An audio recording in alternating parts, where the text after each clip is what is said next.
When I stepped into the room that evening, I never imagined the conversation with my stepson would reveal so much about the cracks in our family. What happens when loneliness and unspoken truths collide, forcing us to confront the vulnerabilities we try so hard to hide? Before we dive into this emotional and thought-provoking story, don't forget to subscribe for more captivating tales like this one. And let me know in the comments, where are you watching from today? I'd love to hear from you. When I looked at the empty chair across the dining table, I felt the weight of my loneliness settle in again. Breathing deeply, inhaling.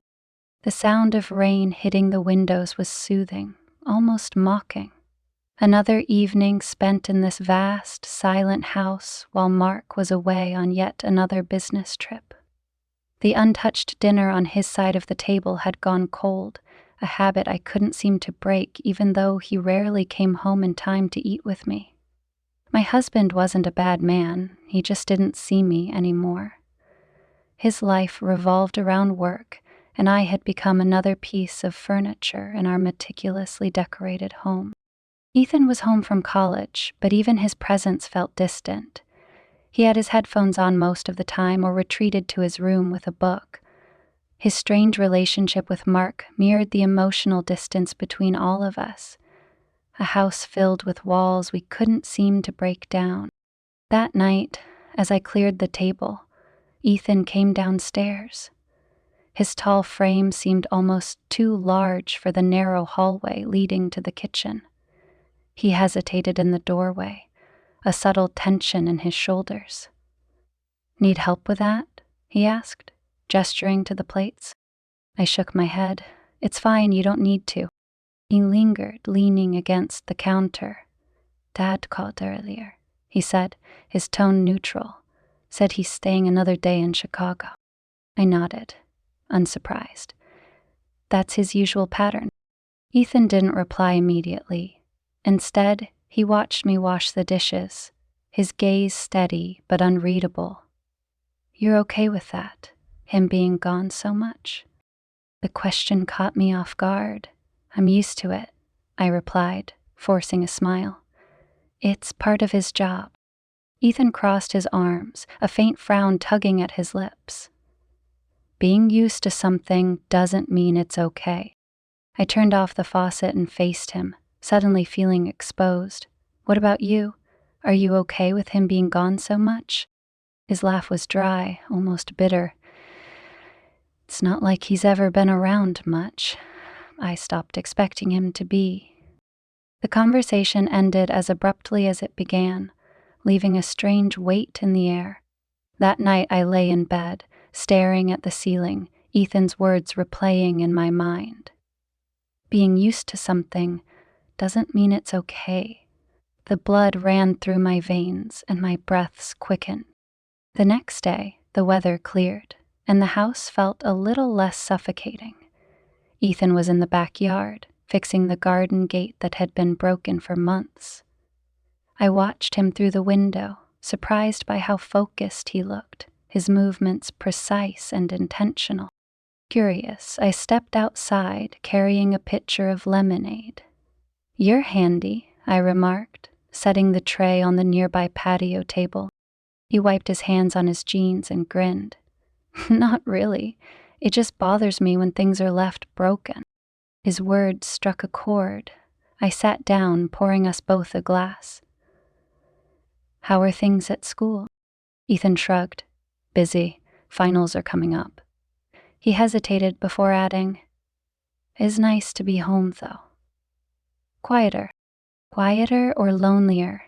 I asked before I could stop myself. He chuckled softly. "Maybe both." We sat there in companionable silence, the sun warm on our skin.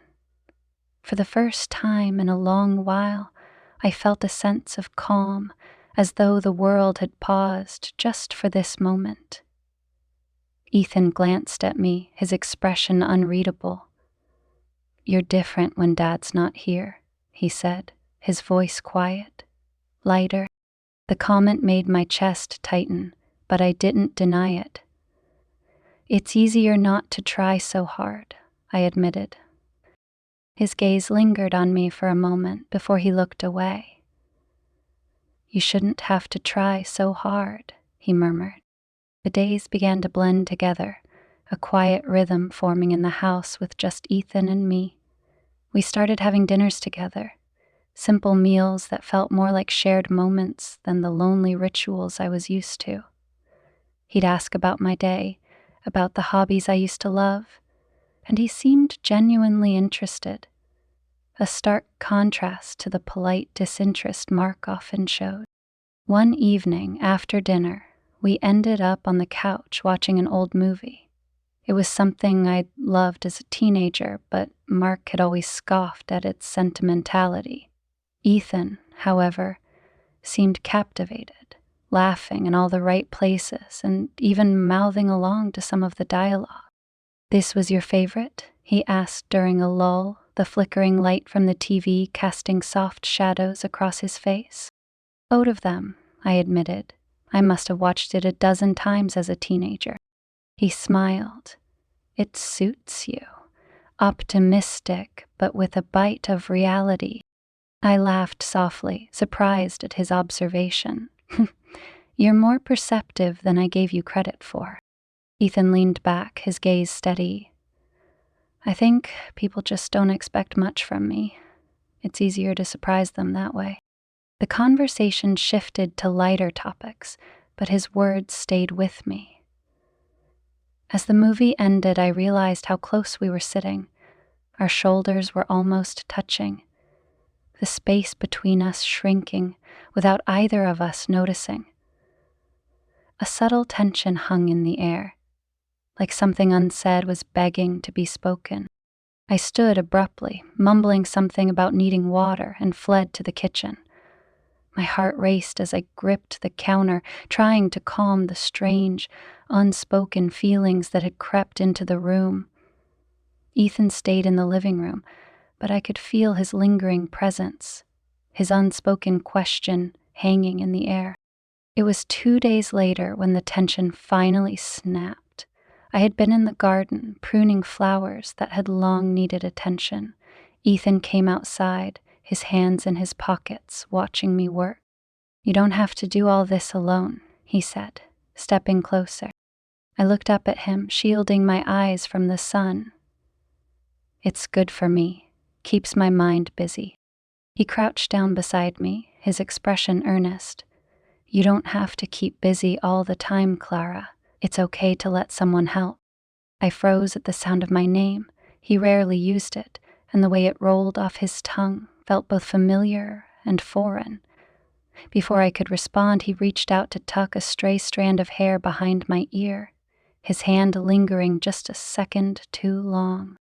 The world seemed to pause as our eyes met. His gaze was intense, searching, and for a fleeting moment I couldn't look away. Then reality crashed back in and I pulled away, standing abruptly. "I should," my voice faltered. "I should finish this later." Ethan's face flushed with embarrassment. "I didn't mean to." "It's fine," I cut him off, my voice sharper than I intended. Let's not make this complicated." I hurried inside, my pulse pounding in my ears. The boundaries I had carefully maintained felt suddenly fragile, as though a single misstep could shatter everything. The following days were a blur of avoidance. Ethan stayed in his room or went out for long walks, and I buried myself in household chores, trying to drown out the memory of that moment. Guilt gnawed at me, not just for the lapse in boundaries, but for the part of me that hadn't immediately rejected. Late one night, I heard a knock at my door. When I opened it, Ethan stood there, looking more like the boy I'd met years ago than the man he was becoming. "I need to talk to you," he said, his voice quiet but firm. I stepped aside, letting him in. He hesitated before speaking. "I don't know what I'm feeling, but I know it's wrong. I never meant to cross a line." My heart ached at his sincerity. "Ethan, you didn't. We're both just lonely. That's all this is." He looked at me, his eyes filled with guilt and something else, something I didn't want to name. "It's more than that, at least for me. And I hate that I'm making things harder for you." I placed a hand on his shoulder, my voice soft. "We'll get past this, but we need to set boundaries for both our sakes." He nodded, his shoulders slumping with relief. "Thank you. I'll give you space." As he left, I realized that space was exactly what I needed. But it didn't stop the knot in my chest from tightening. The days passed slowly after Ethan and I agreed to put space between us. It was as if the house had absorbed the tension and refused to let it dissipate. I threw myself into cleaning, gardening, anything to avoid sitting still and letting my thoughts wander back to that moment in the garden, or the look in Ethan's eyes when we spoke in my room. Mark returned home earlier than expected one Friday evening. His arrival, usually a relief, felt more like a disruption this time. He walked into the house, his suitcase trailing behind him, and gave me a quick peck on the cheek. "Clara," he said, glancing around the house, "it's quieter than usual. Where's Ethan? Don't you have any plate?" "Out for a walk," I said, forcing a smile. "He's been taking a lot of those lately." Mark's brow furrowed, but he didn't press the topic.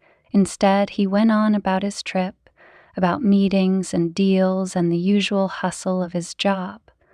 I nodded along, barely listening, until Ethan came through the back door. His face was flushed from the cold evening air, and his eyes widened slightly when he saw Mark. "Dad, didn't know you'd be home today." "Surprise," Mark said, his tone carrying an edge. "I thought it might be nice to spend a weekend with my family." Ethan nodded and headed toward the stairs without another word. Mark's gaze followed him before turning back to me. "Is it me, or does he seem different?" The king laughed harshly. "I know," he growled. I hesitated, choosing my words carefully. "He's just adjusting to being home. You know how college is. It changes people." The smile faded from his face. His eyes were diffed. They glazed over as if perhaps there was something missing. Mark didn't seem convinced, but he dropped the subject. That night, as we lay in bed, he brought it up again. "You and Ethan seem distant," he said, his voice laced with curiosity. "Did something happen while I was gone?" "No," I said quickly, perhaps too quickly. "We're fine. He's just finding his place here again." Mark studied me for a moment, his eyes narrowing slightly. "Is that all?" "What else would it be?" I replied, my tone sharper than I intended. "He's your son, Mark. Maybe if you spent more time with him, you'd know what's going on." Mark blinked, caught off guard by my outburst.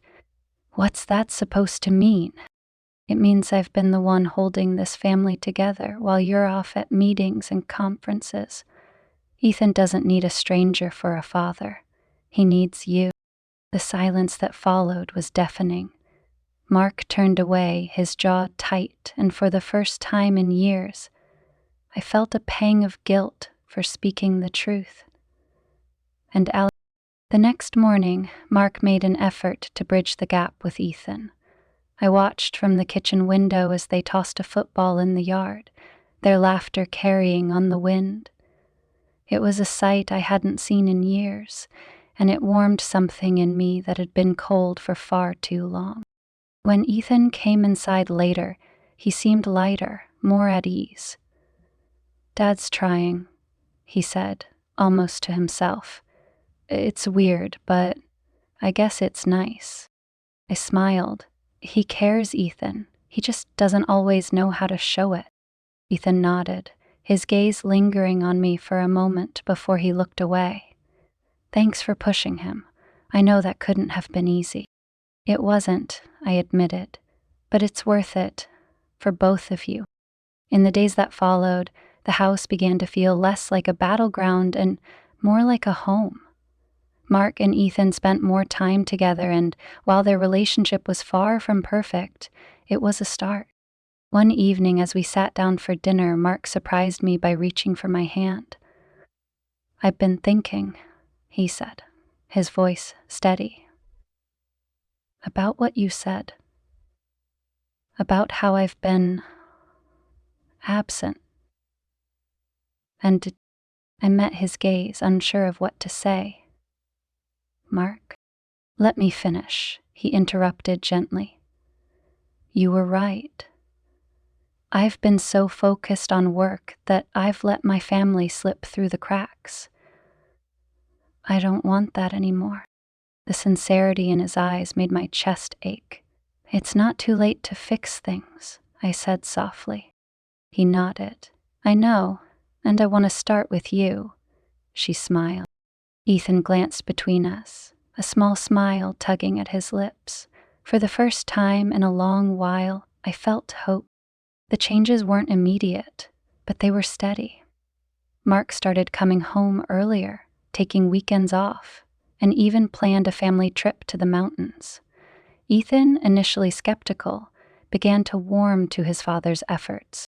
One evening, as Ethan packed for his return to college, he stopped by the kitchen where I was baking. "You're really good at this," he said, gesturing to the neatly iced cupcakes on the counter. I laughed. Years of practice. He hesitated, then added, "I just wanted to say thank you for everything." I turned to him, surprised. "For what?" "For being there when no one else was," he said, his voice quiet but firm. "I don't know what I would have done without you."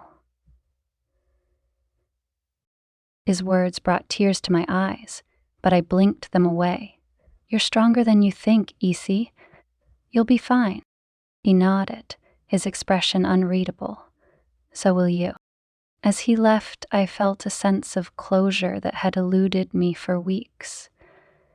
Ethan had found his footing, and I had found mine.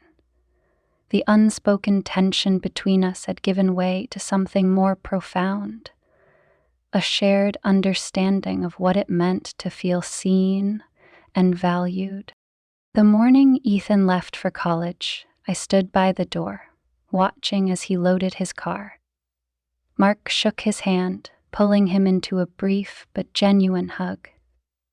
When it was my turn, Ethan held on a little longer, whispering, "Take care of yourself, Clara."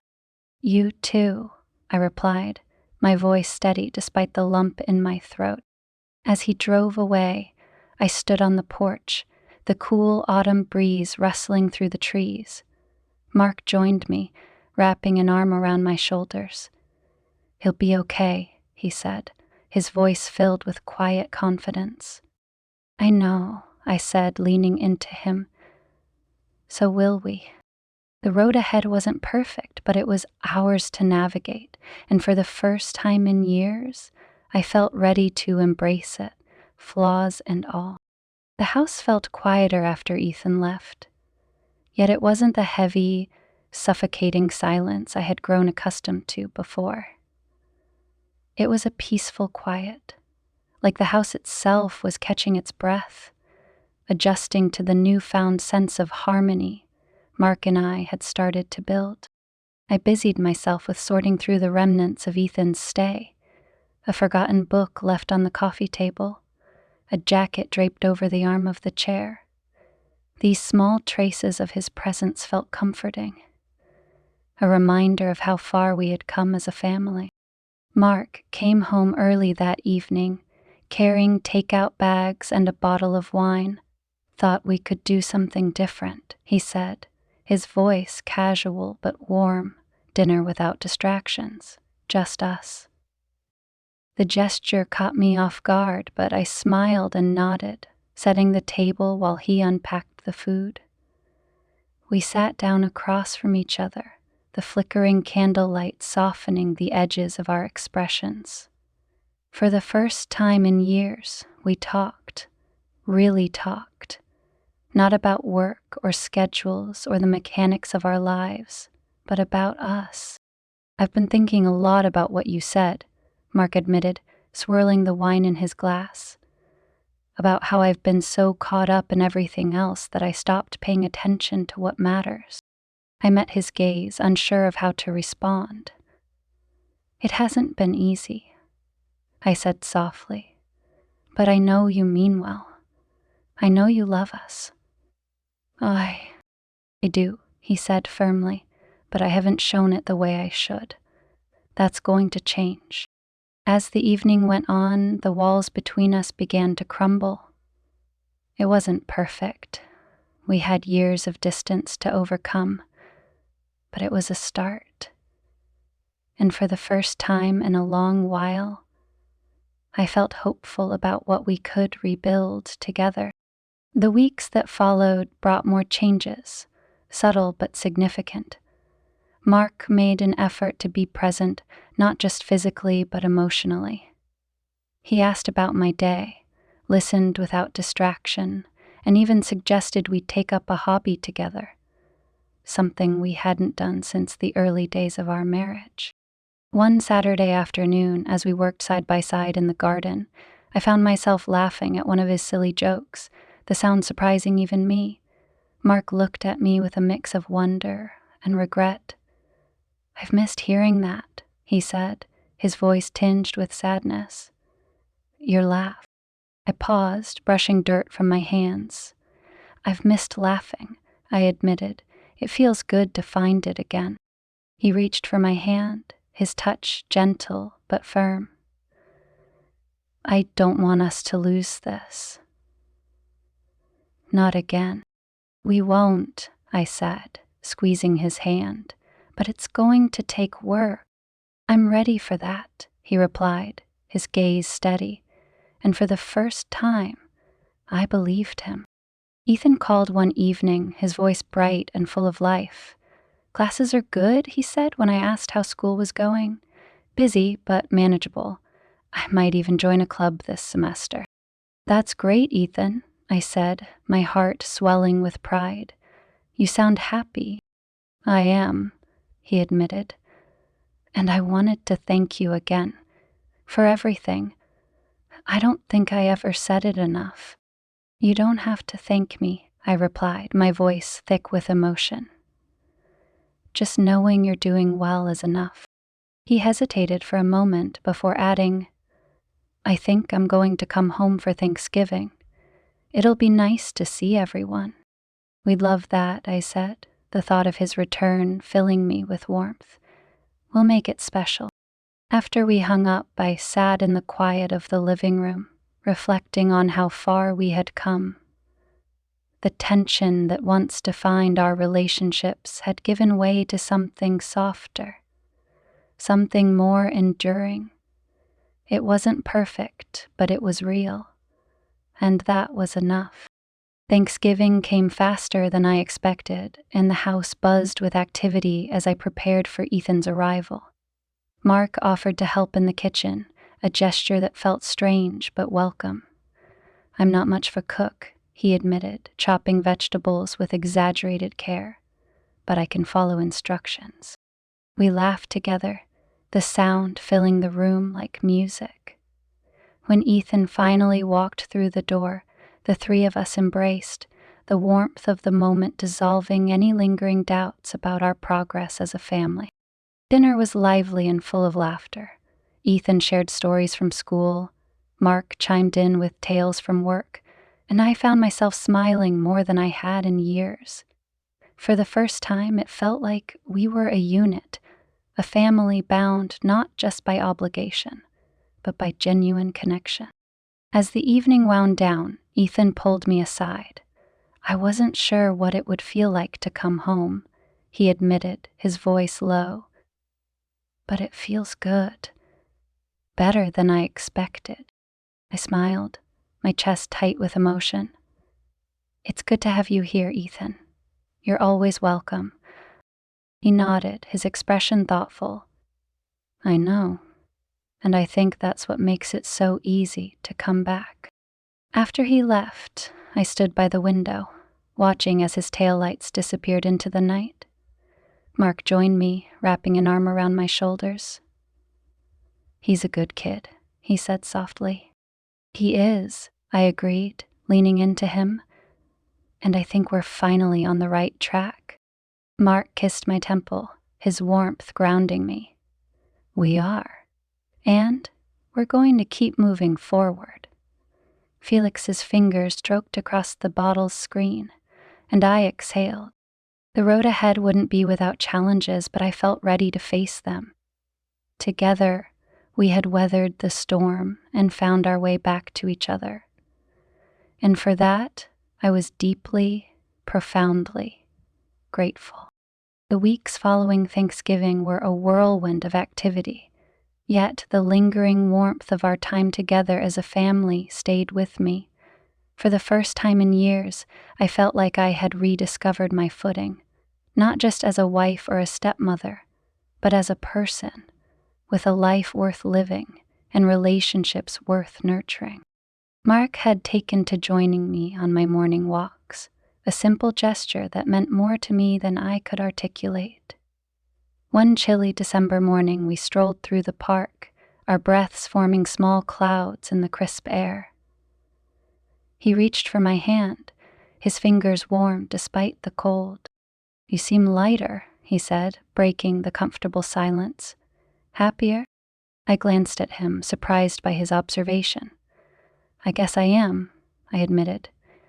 It feels like we're finally finding our way back to us. He smiled, his expression soft.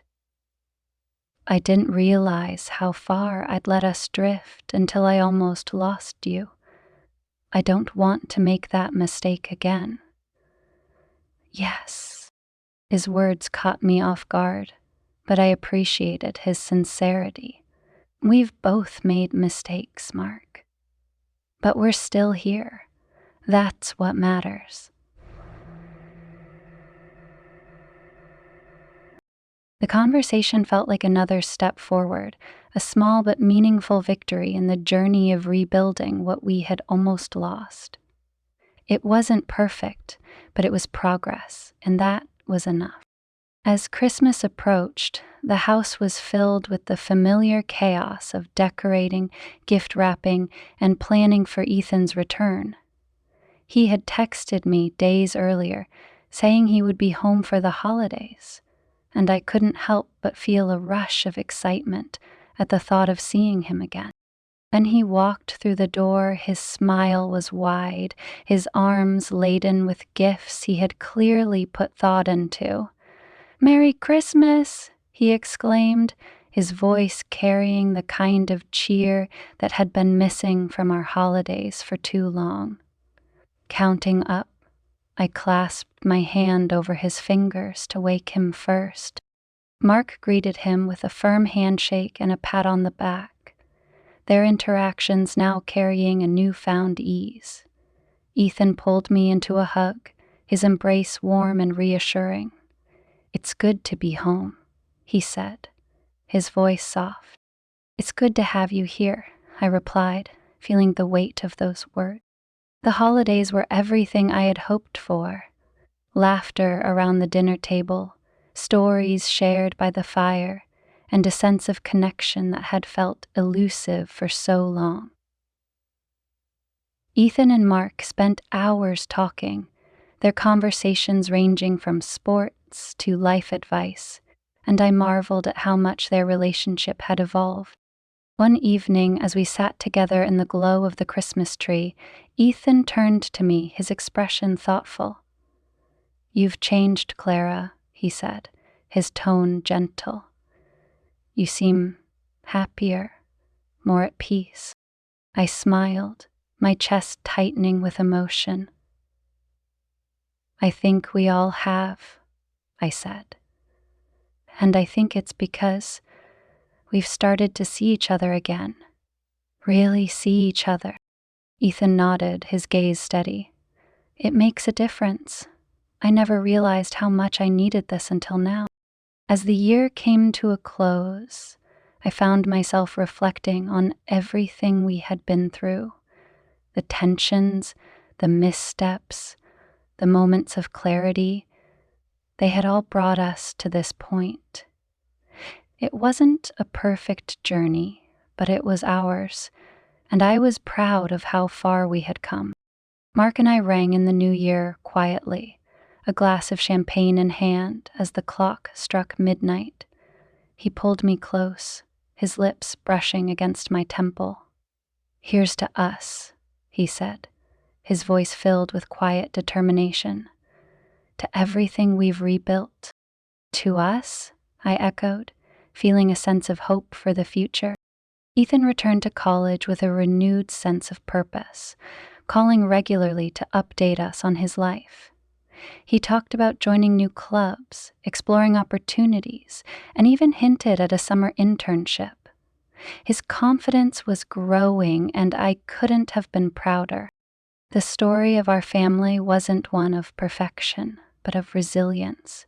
We had faced challenges that threatened to tear us apart, yet we had chosen to fight for one another. The bonds we had forged through those struggles were stronger than I could have imagined, and they gave me a sense of peace I hadn't felt in years. As I sat by the window one evening watching the snow fall softly outside, I realized that our journey was far from over. There would be new challenges, new hurdles to overcome, but I was no longer afraid.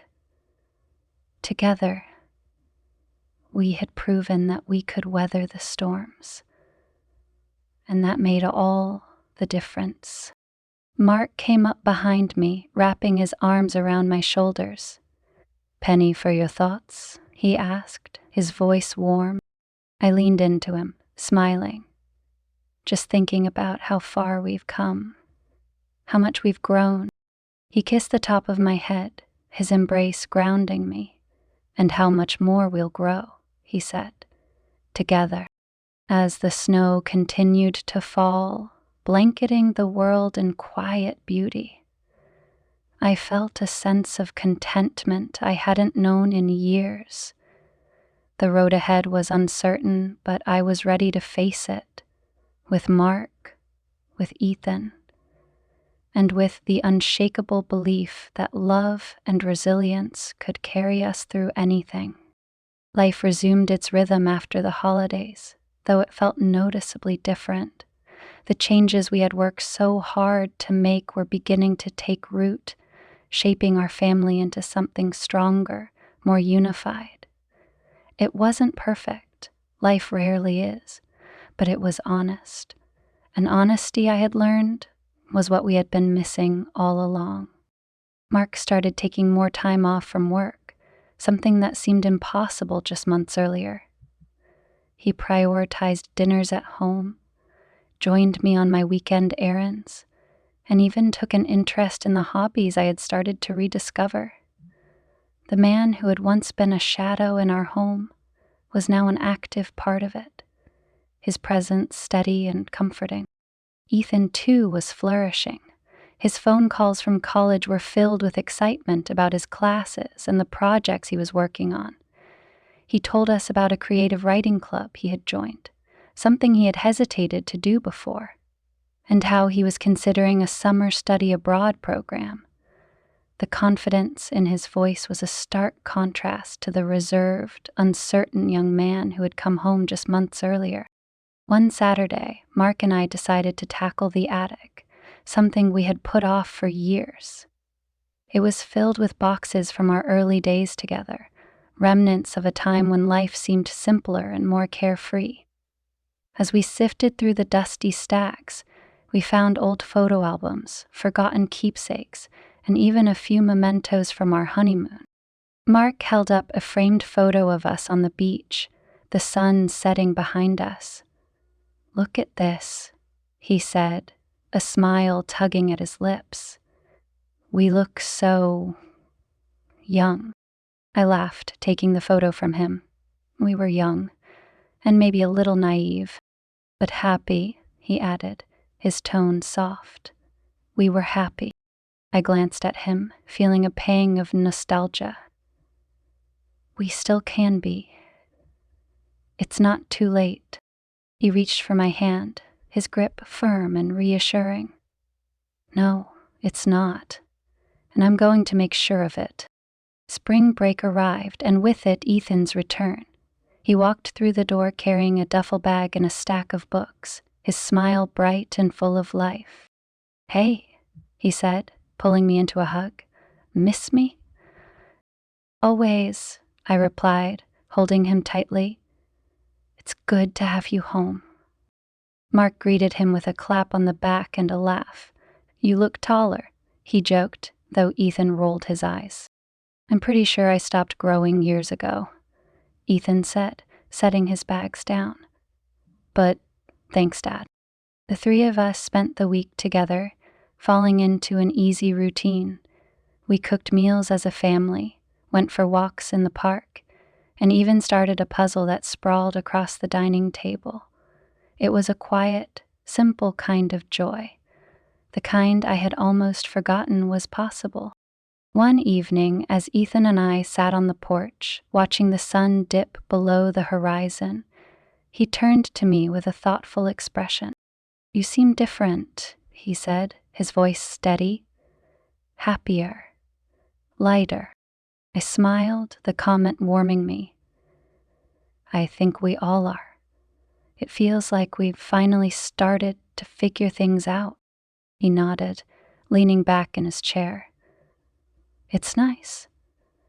Coming home doesn't feel so heavy anymore. His words stayed with me long after he went to bed, a quiet affirmation of everything we had worked to rebuild.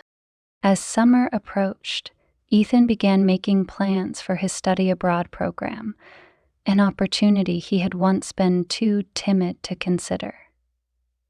Mark and I supported him wholeheartedly, proud of the young man he was becoming.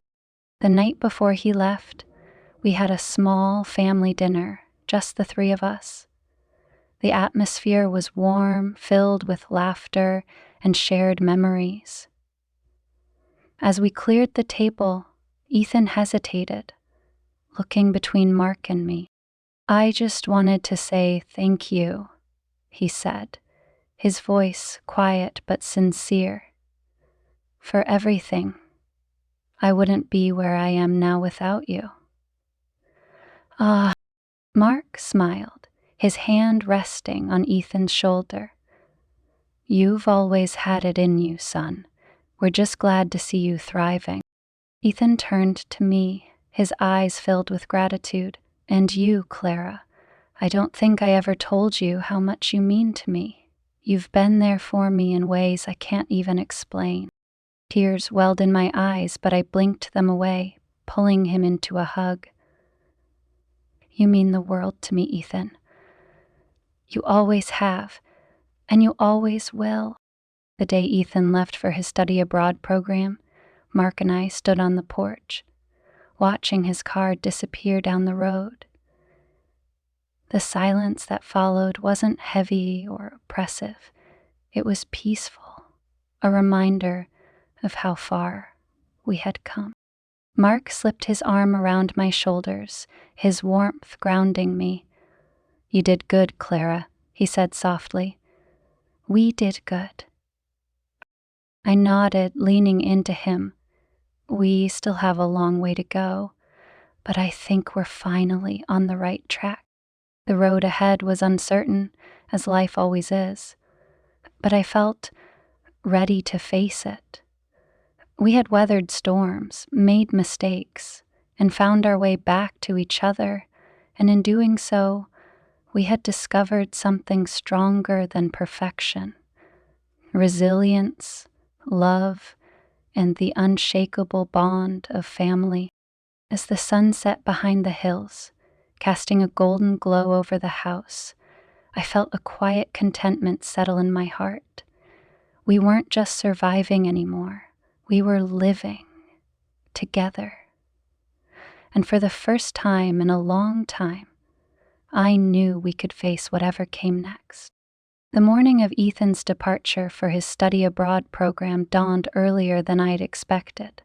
I woke to the faint sound of him bustling around his room, zipping his suitcase and muttering to himself as he made final checks. A bittersweet pang settled in my chest as I stood in the doorway and watched him. "You're up early," I said softly, stepping inside. Ethan turned, his face lighting up with a mix of excitement and nervousness. "Figured I'd double-check everything before heading out." I glanced at the open suitcase on his bed, noticing how meticulously he had packed. "You're ready for this," I said, placing a reassuring hand on his shoulder. "And we're so proud of you." He smiled, but it didn't quite reach his eyes. "I know, it's just a lot. Leaving, I mean." I sat down on the edge of his bed, motioning for him to join me. "Change is always scary, but it's what helps us grow. You've come so far, Ethan. You should let yourself enjoy this next chapter." He nodded, his expression softening. "I will. I don't want to lose this," he said, gesturing around the room, but I knew he meant more than just the physical space. "You and Dad. This house. It finally feels like home again." My heart tightened and I pulled him into a hug. "You're not losing anything. You're expanding what home means. No matter where you go, you can always come back." In the weeks following Ethan's departure, Mark seemed to throw himself into rebuilding our life together. He proposed small outings, hikes in the nearby woods, spontaneous movie nights, even ballroom dance classes, a suggestion that had left me laughing in disbelief. One evening, as we prepared to leave for a class, Mark stood in front of the mirror, attempting to tie his bow tie. His movements were clumsy, and he eventually let out an exasperated sigh. "Need help?" I asked, stepping forward with a teasing smile. "Please," he said, his tone half defeated. "I don't know how anyone does this." As I adjusted the tie, my hands moving deftly over the fabric, I noticed how his reflection softened as he watched me. "What's that look for?" I asked, raising an eyebrow. He shrugged, just thinking about how lucky I am to still have you. The sincerity in his voice made my hands still for a moment before I finished tying the knot. "It wasn't always easy," I admitted, meeting his gaze in the mirror. "But we found our way back." He turned to face me, his expression earnest. "And I'm never letting us lose that again." The dance class turned out to be a comedic disaster, with Mark stepping on my toes more times than I could count, but we laughed through it all. It was in these moments of imperfection that I realized how much progress we had made. We were learning to enjoy each other again, flaws and all. Ethan began sending postcards from each city he visited, his words filled with excitement and wonder. Each card was a glimpse into the life he was building for himself, a life filled with growth and independence. "Rome is everything I imagined it would be," one postcard read. "The food, the art, the history. I feel like I'm walking through a dream. Thank you for always encouraging me to chase this." Mark and I would read them together, marveling at how much Ethan had changed in such a short time. "He's really coming into his own," Mark said one evening, his voice tinged with pride. "I wasn't sure if he'd ever find his footing, but he's proving me wrong." "You helped him more than you realize," I said, placing a hand on his. "He needed you to believe in him, and you did." Mark squeezed my hand, his expression thoughtful. "I just wish I'd done it sooner." "Better late than never," I replied, leaning into him. "We're all learning as we go." With Mark's encouragement, I decided to revisit an old passion of mine, painting. The supplies had been tucked away in the attic for years, collecting dust as I convinced myself I didn't have the time or the skill anymore. But one rainy afternoon, as the house sat quiet and still, I pulled them out. The first strokes on the canvas felt clumsy, my hands out of practice, but as the hours passed, I found myself slipping into the familiar rhythm. It was like reconnecting with an old friend, one who had waited patiently for my return. I exhaled in the same way. When Mark came home that evening, he found me in the makeshift studio I had set up in the spare room, my hands smeared with paint and my face glowing with exhilaration. "This is new," he said, stepping inside and surveying the half-finished piece. "Or should I say, old?" I laughed, wiping my hands on a cloth. "I used to do this all the time, remember? Before life got in the way." He nodded, a hint of regret in his eyes. "I do. I should have encouraged you to keep at it." "You're encouraging me now," I said, smiling, "and that's enough." Midway through the summer, Ethan surprised us by showing up unannounced. He walked through the door one sunny afternoon, his suitcase in tow and a grin on his face. "Miss me?" he asked, his tone light but filled with affection. Mark and I rushed to greet him, pulling him into a hug that was equal parts joy and relief. "What are you doing here?" Mark asked, his voice filled with disbelief. "We thought you were staying overseas until August." "I finished my program early," Ethan explained, "and I couldn't wait to come home." The next few weeks were a blur of activity as we caught up on everything he had experienced. Ethan seemed more confident, more at ease with himself and with us. He spoke openly about his plans for the future, his dreams, and the lessons he had learned. One evening, as we sat on the porch, Ethan turned to me with a thoughtful expression. I reached for his hand, my heart swelling with pride. "You've always belonged, Ethan. Sometimes it just takes a little time to see it." As the summer drew to a close, I found myself reflecting on the journey we had taken as a family. We had faced moments of doubt, fear, and pain, but through it all we had chosen to hold on to each other. That choice had made all the difference. Mark and I stood on the porch one evening, watching the sunset paint the sky in hues of gold and pink. "We've come a long way," he said, his arm draped around my shoulders. "We have," I agreed, leaning into him, "and we still have a long way to go. But we'll get there," he said confidently. "Together." As the days turned into weeks and the weeks into months, I felt a sense of peace settle into our lives. The bonds we had rebuilt were strong, forged through resilience and love. And as I looked at Mark and Ethan, I knew that no matter what challenges lay ahead, we were ready to face them together. Life, as it does, continued to unfold in ways both predictable and surprising. Ethan's unexpected visit had reinvigorated the house with his energy and stories of his adventures. After he left, the quiet returned, but this time it was peaceful, not lonely. Mark and I found ourselves lingering over coffee in the mornings, taking the time to talk about things we had ignored for years, our dreams, our worries, and even our regrets. One of the most unexpected shifts came when Mark suggested we start hosting small dinner gatherings with friends and neighbors. "We've been so isolated," he said one evening, setting the table for one of our first dinners. "I think it's time we opened the door to more people." It was a simple idea, but the effect was profound. People came with laughter, stories, and a warmth that seemed to breathe new life into our home.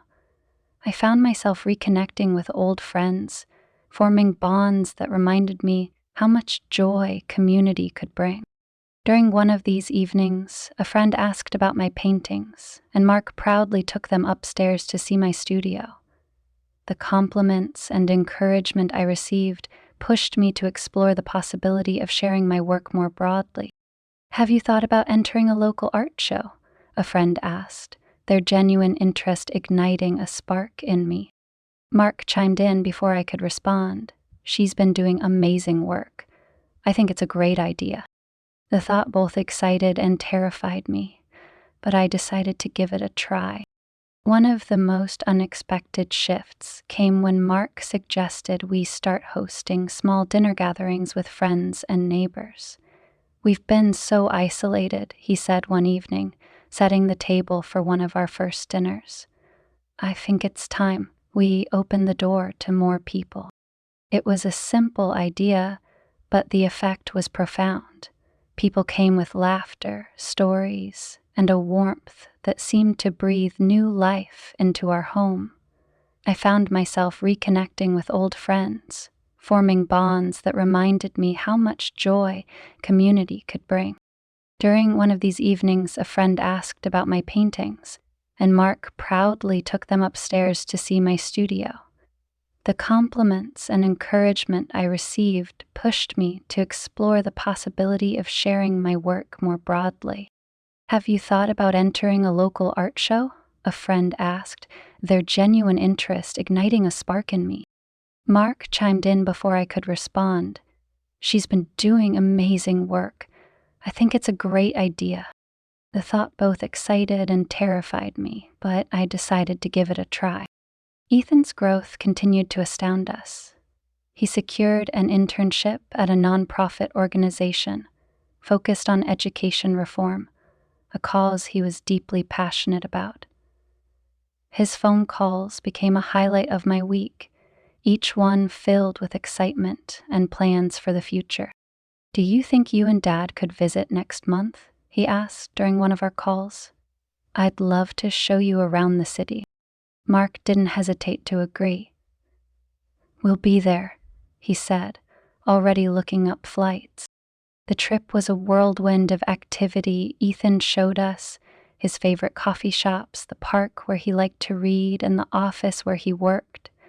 Seeing him so confident and happy was a moment of pure joy. During our last evening in the city, Ethan pulled me aside.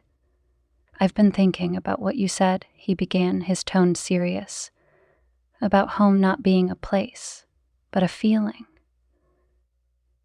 I think I finally get it." I smiled, my heart swelling with pride. "And what does home feel like to you now?" He thought for a moment before replying. "It feels like knowing I can always come back, like knowing I belong." As we returned home from our visit, Mark and I found ourselves reflecting on everything we had built together in recent months. Our lives were no longer defined by routine or distance, but by a conscious effort to stay connected. One quiet evening, as we sat on the porch watching the stars, Mark reached for my hand. "Do you ever think about what's next for us?" he asked, his voice contemplative. "All the time," I admitted, but for the first time it doesn't scare me. It excites me. He smiled, his gaze fixed on the sky. "I feel the same way. I think we've finally figured out how to grow together, not apart." The words settled over me like a warm blanket, filling me with the sense of peace I hadn't known in years. I heard, as the seasons changed, so did we. Mark and I continued to nurture our relationship, finding joy in the little things, cooking meals together, taking weekend trips, and even learning to dance without stepping on each other's toes. Ethan's updates from his internship were a constant source of pride. He spoke about the impact he was making, the challenges he was overcoming, and the plans he was making for the future. One day, as I sat in my studio working on a new piece, my phone buzzed with a text from Ethan. It was a photo of him standing in front of a classroom, a group of kids gathered around him. The caption read, "Making a difference, one step at a time." Tears filled my eyes as I stared at the photo. This was the Ethan I had always believed in, the young man who had found his purpose and was now sharing it with the world. Our family's journey was far from over, but it was no longer weighed down by the burdens of the past. We had found a way to heal, to reconnect, and to grow together. As I stood on the porch one evening, watching the sun dip below the horizon, I felt a profound sense of gratitude for Mark, for Ethan, and for the life we had built together. It wasn't perfect, no family ever is, but it was real, and that was enough. Mark joined me, slipping his arm around my shoulders. "Penny for your thoughts?" he asked, his voice warm. I smiled, leaning into him. "Just thinking about how far we've come, and how much we have to look forward to." He kissed the top of my head, his warmth grounding me. "Whatever's next, we'll face it together." And as the stars began to twinkle in the night sky, I knew that he was right. Together, we could face anything. After the success of the art show, an invitation arrived for me to participate in a community mural project. The idea both excited and intimidated me. It had been years since I'd collaborated with other artists, and I wasn't sure if I was ready to share my vision on such a public stage. Mark encouraged me as always. "You've already shown that your work resonates with people," he said one evening as we reviewed the project proposal. "This is just the next step." His unwavering support was a source of strength, but doubt still lingered. It wasn't until I attended the first planning meeting that I began to feel the spark of excitement return. The project was centered around creating a mural in the town square, a piece meant to celebrate resilience and community, a theme that struck a personal chord. The team was a mix of experienced and novice artists, each bringing their own perspective to the project. One of the younger participants, a college student named Maya, reminded me of Ethan and her curiosity and eagerness to learn. During one of our early sessions, Maya approached me as I worked on sketching part of the mural's design. "I really admire your style," she said, her voice tinged with shyness. "How did you find your artistic voice?"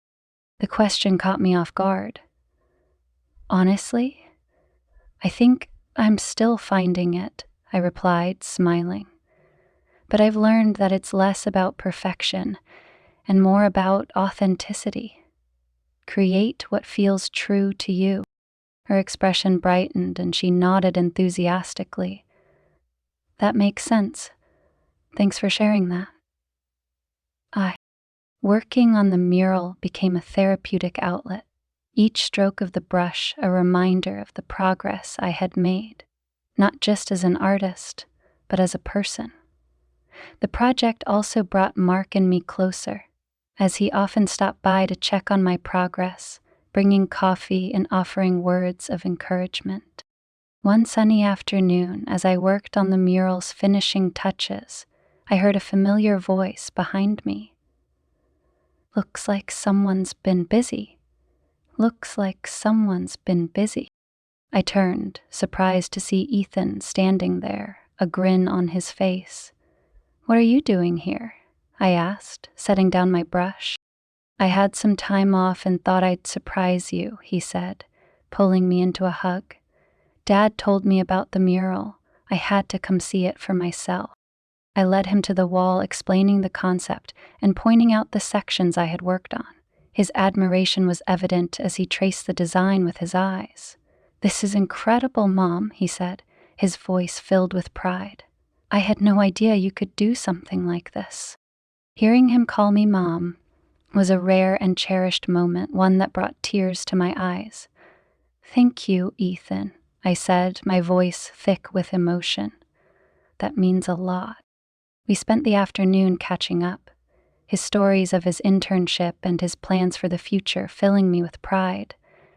As the sun dipped below the horizon, he turned to me with a thoughtful expression. "You've changed so much," he said. "It's inspiring." Life has a way of pushing us to grow, I replied, and sometimes it takes a while to realize how much we're capable of. That evening, Mark joined Ethan and me for dinner. It was a simple meal, but the conversation was anything but ordinary. Ethan spoke openly about his dreams and the lessons he had learned during his internship, while Mark and I shared our own hopes for the future. As we sat around the table, laughter echoing through the house, I felt a profound sense of contentment. It wasn't just the absence of tension that made the moment special. It was the presence of genuine connection. Later, as I stood in the kitchen washing dishes, Mark came up behind me, wrapping his arms around my waist. "I'm proud of you," he said, his voice low. "Not just for the mural, but for everything. You've built something incredible here." I turned to face him, my heart full. "We've built it together," I said, leaning into his embrace, "and it's only going to get better." Expansion. To reach 1,0,0,0,0 words. To close the gap and achieve a full 1,0,0,0,0 words. I will deepen reflections, expand scenes, and introduce a subplot involving Clara's involvement in a community art project. This will provide additional emotional layers and strengthen the resolution of the story. Community connections through art. After the success of the art show, an invitation arrived for me to participate in a community mural project. The idea both excited and intimidated me. It had been years since I'd collaborated with other artists, and I wasn't sure if I was ready to share my vision on such a public stage. Mark encouraged me, as always. "You've already shown that your work resonates with people," he said one evening as we reviewed the project proposal. "This is just the next step." His unwavering support was a source of strength, but doubts still lingered. It wasn't until I attended the first planning meeting that I began to feel the spark of excitement return. The project was centered around creating a mural in the town square, a piece meant to celebrate resilience and community, a theme that struck a personal chord. The team was a mix of experienced and novice artists, each bringing their own perspective to the project. One of the younger participants, a college student named Maya, reminded me of Ethan in her curiosity and eagerness to learn. During one of our early sessions, Maya approached me as I worked on sketching part of the mural's design. "I really admire your style," she said, her voice tinged with shyness. "How did you find your artistic voice?" The question caught me off guard. Honestly, I think I'm still finding it, I replied, smiling. But I've learned that it's less about perfection and more about authenticity. Create what feels true to you. Her expression brightened and she nodded enthusiastically. That makes sense. Thanks for sharing that. Working on the mural became a therapeutic outlet. Each stroke of the brush a reminder of the progress I had made, not just as an artist, but as a person. The project also brought Mark and me closer, as he often stopped by to check on my progress, bringing coffee and offering words of encouragement. Ethan's unexpected visit. One sunny afternoon, as I worked on the mural's finishing touches, I heard a familiar voice behind me. "Looks like someone's been busy." I turned, surprised to see Ethan standing there, a grin on his face. "What are you doing here?" I asked, setting down my brush. "I had some time off and thought I'd surprise you," he said, pulling me into a hug.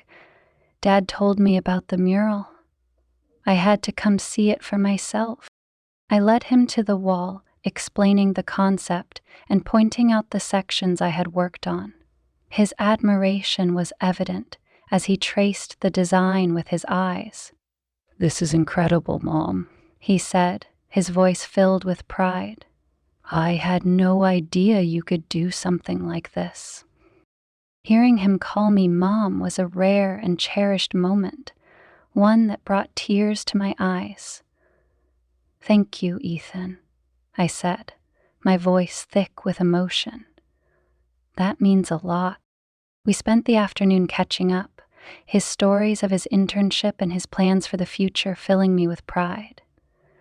As the sun dipped below the horizon, he turned to me with a thoughtful expression. "You've changed so much," he said. "It's inspiring."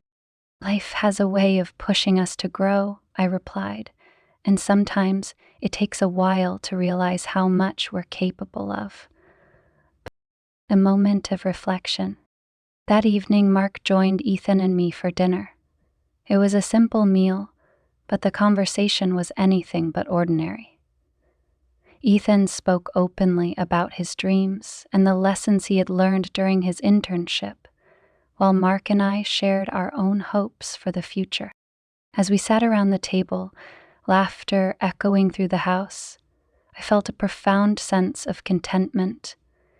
It wasn't just the absence of tension that made the moment special.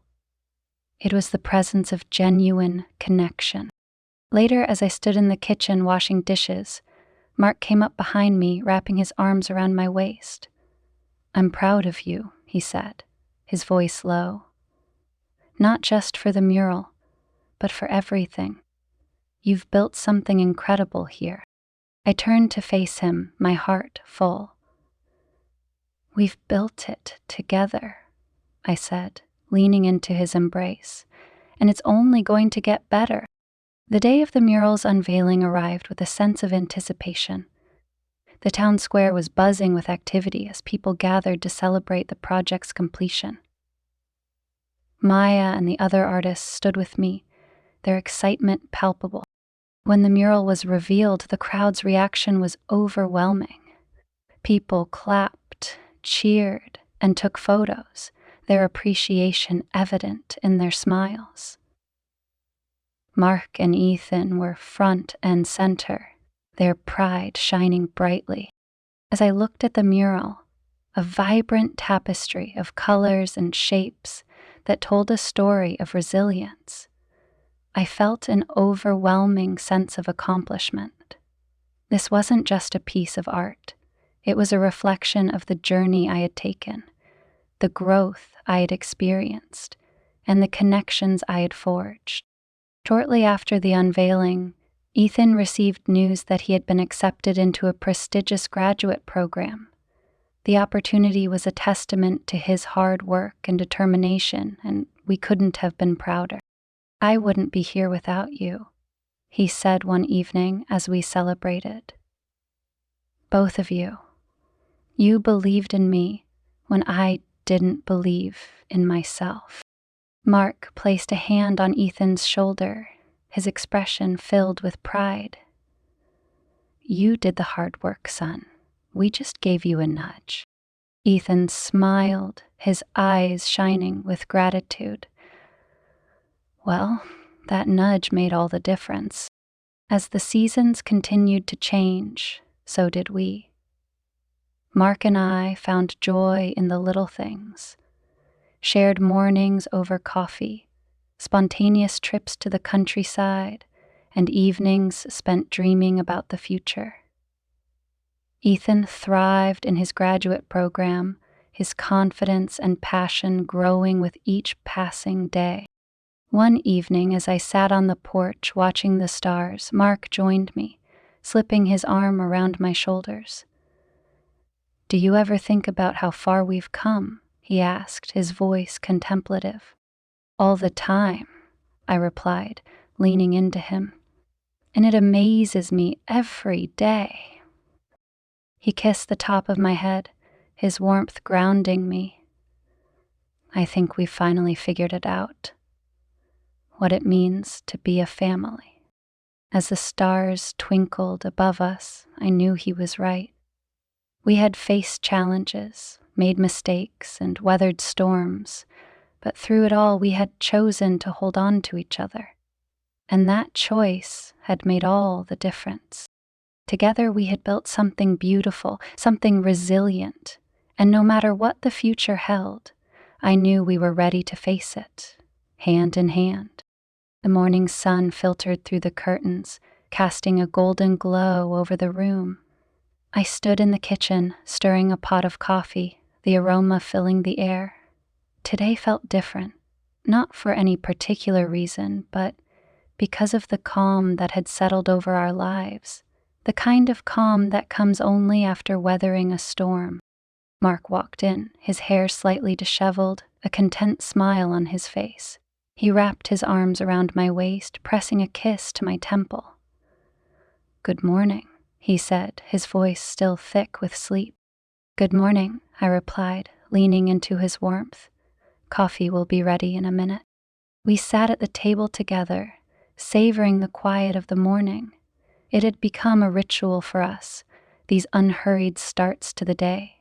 It was a far cry from the rushed and fragmented mornings of years past, where we barely exchanged a word before he rushed out the door.